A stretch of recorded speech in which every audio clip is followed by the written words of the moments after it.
It was quite an afternoon. Quite an afternoon. I don't know what to say really, other than got tremendous respect for, as we talked about leading into this, for that team. I have tremendous respect for that program. Goodness gracious, and Tom's a guy that I have, in a lot of ways, looked at and admired and tried to learn from and try to take a lot of program stuff from. He doesn't know that, but that's the case. So got just a ton of respect for him, and I think we probably caught them on a rough night in terms of shooting the ball. But I was really happy for our guys.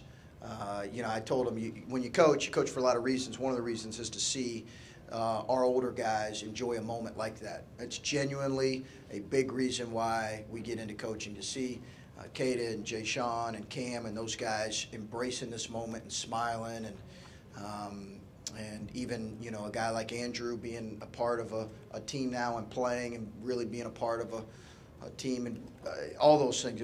It was so rewarding to see those guys celebrate and enjoy this moment. The challenge for us now moving forward would be how do we respond with a really good Maryland team. But we'll enjoy this one today here. I can't say enough about the crowd. The energy was outstanding. Obviously, to be expected, we played an incredible team and incredible program. But wow, they really lifted us and lifted our guys. Chris, you've talked about not overanalyzing specific moments or specific games or stretches, but to sit here and you just beat the #1 team, you've won 7 of 8. How does it just feel right now to know that this is the position that you're in? You just had a win, like we talked about the possibility yesterday. What does this feel like for you to be at this position 16 games into your first year here? It's a little surreal, I think, at times. For sure. I think you go into the year not sure what to expect. Very rarely do you have a chance to even play a #1 team in the country on your home floor. And again, as I said, that's a credit to Michigan State. So to have that opportunity, it doesn't come up a whole lot. And this is a moment that our fans and our players will remember for a long time. I think they will, and they'll take parts and pieces of it. So. It feels really good, but I think as a coach, I hate to say it, it's going to sound, Belichickian, but we really are going to try to move as quickly as possible on to the next thing.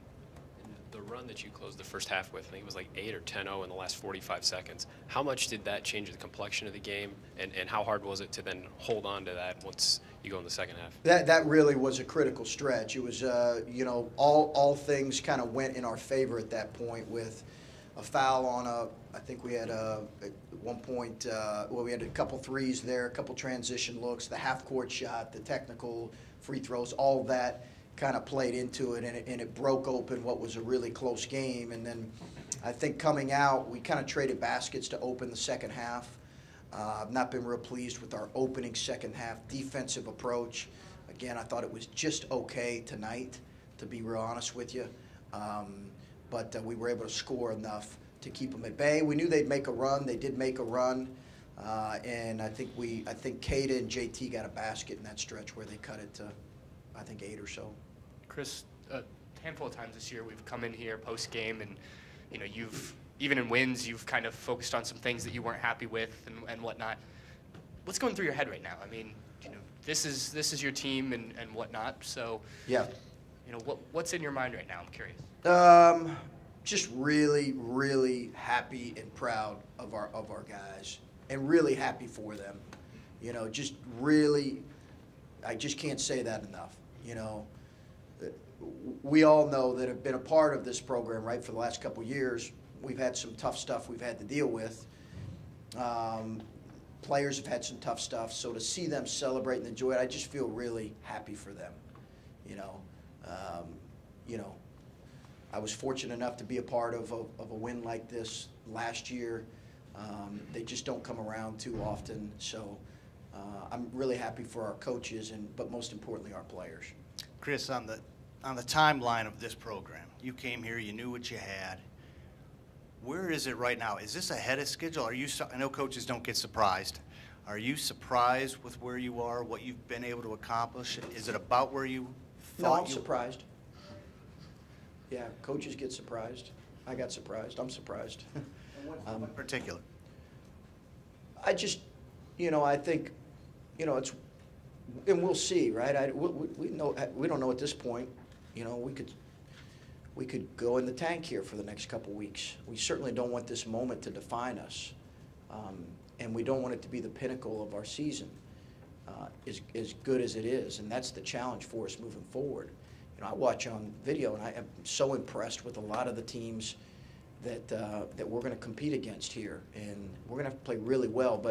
But certainly am surprised with how we have played in stretches, and I think our connection and our chemistry has been above and beyond what I maybe anticipated. And you never know as a coach what's the buy-in going to be, right? Like, you just don't know that.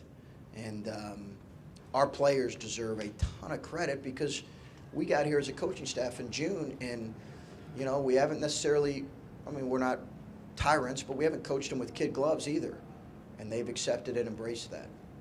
Coach Jay Sean said, in years past, there's been times where this team has gotten up by 20 on good teams and they folded. He said the mantra throughout this game was don't fold. How important obviously with their stats, they're important, but how important have Jay Sean and Kate have been in games with just the way they've handled themselves and their energy, I guess? They're the reason. I think they're the reason. You look at the teams that Texas Southern cut it to 2, Miami cut it to a basket. They're the reason that we've been able to pull those games out and finish those games. And, as a coach, you're trying to prepare your guys as well as you can prepare them. But at the end of the day, when the game gets tight and it's close, players win games. And it's about, when Michigan State made a run, it was like, okay, somebody's going to step up and make a play, and those guys both did that. It doesn't always have to be an offensive play. It could be a defensive play. In a lot of ways, that's happened for us this year. I've been really pleased because, we lost a lead this year, and I think we've learned from that. Doesn't mean that we're not going to lose the lead again at some point, but I think we've learned you got to keep playing. You have to finish the game. You have to get stops and scores, and there's a level of aggressiveness that's required in those moments. Chris, are you going to have to change your approach at all to how you coach your team after this? It's like you're not going to sneak up on anybody anymore, and that's not to say that maybe you had it in the past, but what the preseason expectations were, and they're going to change now. So does that change your approach to how you coach? Well, I think it's probably something to be, and we're only 4 games in, right, of a 18-game league schedule, so there's so much to be played left. And I do think that, you look around college basketball, it's hard to win on the road. So while this is an incredible win, there's a lot of teams in college basketball that are in the top 5 or top 10 that can lose on the road to an opposing team. I don't think anybody's ready to crown or give us anything. We will remind our guys that the importance of a mature, growth-minded approach is kind of, as boring as that sounds, that's going to be required. Certainly when you have a win like this, it does maybe alert more people, teams in your league. And listen, if we're not good enough to handle that, then we'll find out. And then maybe it's another question that's too early to ask at this point, but I think people were curious to see what Keita could be when he just finally got healthy. Mm-hmm. Are you at all at the point where you're like, man, Keita's really good, and then you're like, oh man, maybe he's too good and he won't be here after this year? Yeah. Well, it's funny, those thoughts go through all of our minds, right? I think we've been having those thoughts for a little while. I think he and his family want to put that right out, and we even talked before the season. They want to put that to the side and not worry about it right now. You get in this business for kids to reach their dreams. You really do. So if that happens and he's got an opportunity like that, I'm going to be so happy for him and his family. So happy. There's so much left to be played. There's a lot left for us to prove.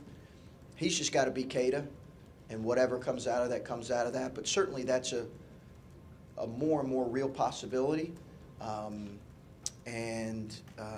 If that were to happen, we'd be really happy. But we got so much left to kind of learn when it comes to that situation. Chris, you obviously have a ton of basketball left to be played, but with what you've seen so far, is it realistic that 10 weeks from now that Ohio State could be a tournament team? Well, we'll see. Yeah, we'll see. I think I think we're all aware, kind of going in, what the questions were and the prognostications were. I just think we've got a lot we've got to continue to prove.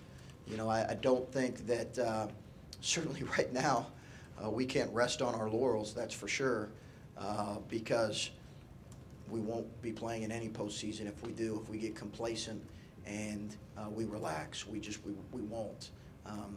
So I think we've got to continue to go out and earn. The one thing I've learned about that, and when I was at Butler the 3 years, 1 year we were on the bubble, and at the end of the day, what you're saying is, hey, listen, you're going to get what you earn. Most cases, you're going to get what you earn. Like, if we're good enough and we grow and we get good enough, we'll get what we earn. Who knows? It's so early to tell at this point. But it's not like it. The reality is, right? Every kid would love to play in that thing because it's the best athletic event in the world, I think. Chris, you were asked yesterday about. You said you would watch that game. You think you would watch that game in 2005, and it's your first year. It was Thad's first year. I just wondered, do you text back and forth with him at all, or maybe you'll get a text from him today saying and something? I will probably call him this week because I think Thad and his coaching staff, and I want to make very clear on this, and I want to make sure that this is said and spoken and tweeted, and Thad and his coaching staff deserve a ton of credit for recruiting a young man like Cada Bates-Diop and Jay Sean Tate, and Cam Williams is really coming into his own. But people ask me all the time what makes guys like Cada and JT good players, and I say, first of all, they're exceptional people, and Thad and his Coach Mon and his staff deserve a ton of credit for recruiting those kind of people because they've embraced a new coaching staff, and they've done it the right way. And Cade and I shared a moment there right before he was going to go on with CBS, and it was a special thing to see him embrace and feel about this moment like he did. And hopefully we can work together and create some more moments. But What was he doing? he just basically talked about how special the moment was. I just gave him a hug, and I couldn't hear it exactly, but it was basically he said something to the effect of this being one of the most special moments he's been a part of. So it's great, but I just Thad and the staff deserve a lot of credit for that. Chris, when you were brought in here, obviously it was the overall goal at some point to get to the level that Thad had this program. I'm curious how much you understood that when you got the job, and now a moment like this, seeing the reaction, if you maybe understand it to a different degree. No, because I think I just I understand what a moment like this can mean for our university, and when a program like ours is being successful, how much pride our fan base takes in it. But we've got a long ways to go. You look at our recruiting with our young classes and moving forward. Like we've got a long ways to go to be near that level, or to even put ourselves in that discussion. And when I think years, I think we got work to do in years. But I think a moment like this, if you're saying, hey, does it give you a glimpse as to what this place can feel about a moment like this? Sure. And I'm really, it's great because it's really good for our university. Yeah, Coach, I want to ask you about the stretch there right before halftime. It was 29-29. You'd withstood their early thing. You're trading baskets, and now your defense, I think, it seemed really fueled what happened. Keita got a steal, and then your connectivity. Dockich to Keita, Dockich to Tate, and then Tate to Cam for the three-pointer as well. Just that whole stretch, it just seemed like that was maybe the best example of team basketball, offensively and defensively, that you could have possibly hoped for. Yeah, you're exactly right. We couldn't have asked for, as a coaching staff, really for a better stretch of play than that one. Did you really stem out of your defense in that stretch there? Yeah. Our ability we did some post trapping, which allowed us to get a couple steals. Keita's activity with that. You know, when Andrew goes in the game, the ball moves. The ball moves. Now, he scares me at times, well, more than a couple times, but the ball moves with him. He's such a willing passer. He needs to be ready to shoot as well, but I think, you know, one of the reasons a guy like Andrew has been important for this team is he is a connector out there in a lot of ways. And you hear him all the time, right? You see him chirping. He really does connect people, and I think that maturity has really helped our group. But yeah, that was a fantastic stretch for us, and I couldn't have asked for a better stretch. Coach, JT was up there talking about belief this week, having belief that they could do this, and you knew there was going to be a run, but it seemed like they turned that belief into a fearlessness at the end there. And is that an apt description? Is that how you saw it? And how does that make you feel for what you've done with this program with the players to sort of see that in them? I hope so. I hope we played fearless. You know, I really believe as a coach, if you prepare well and your approach is good, you know, we really do want our guys to play fearless on game day, particularly with, you know, when you're playing a team of this caliber. But really when you're playing anybody. You know, we talk about always embracing the moment, whether we're playing Texas Southern and they cut it to 2 or Michigan State, embrace it and play with an aggressiveness and a fearlessness. Chris, last weekend 4 of the top 10 teams in the country lost. This weekend 4 of the top 5 just lost. Is that the nature of this season? And if so, why is that the nature of this I think it's the nature of college basketball. I really do. I think that I would not read much into any of those outcomes, including this one, really. I don't think you can. It's hard to win on the road. When you have that kind of number by your name, man, you get a different look from teams. So I really don't. You know, I think most coaches right now are about, hey, getting your guys better, and then sometimes coaches look at it and say, hey, you know, we probably need to learn from an experience like this. But I don't think you can read too much. I just think it's the nature of college basketball right now, and I think we're going to continue to see it more and more. Coach, not many people at the beginning of the season gave you guys a chance to even make the NCAA tournament. You just beat the #1 team in the country. You're tied for first place in the Big Ten. How realistic is it that this, I know it's a long season, as you said, but how realistic is it that this team could end up being Big Ten champions at the end of the season? Well, I'm not ready to go any further than 4-0 right now. Yeah, we're going to prepare as well as we can for Maryland. There's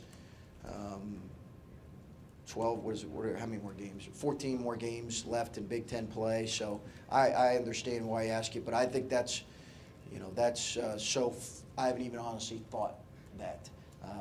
Hopefully we can prepare well and practice on Tuesday for Maryland. So you've answered every question you can answer about this, Chris. Just to double check, I'm going with Ohio State basketball is back. Is that cool with you? Well, is anything I say going to stop you? No. Okay. You're back, baby. Yeah.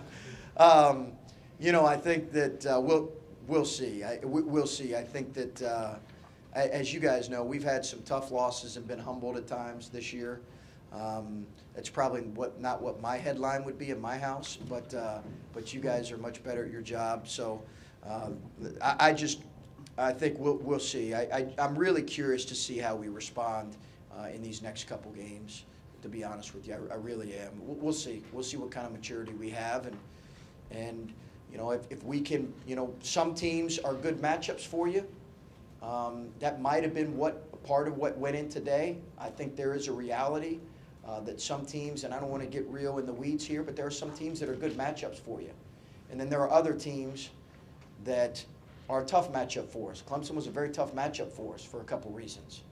So the key is when you're a really good team, you can beat teams that have different styles that present challenges for you. And I think we got a long ways to go when it comes to that. Okay. Last Good one. one. Last one. Just wondering how CJ is. Yeah, I think cramped up and got really bad cramps. I could see, I knew right away what it was. Couldn't move. So, you know, he played really hard and handled the ball a lot, got a lot of pressure. So he's done a fantastic job for us, but he'll be fine. He just needed to get well. Okay, thanks, guys.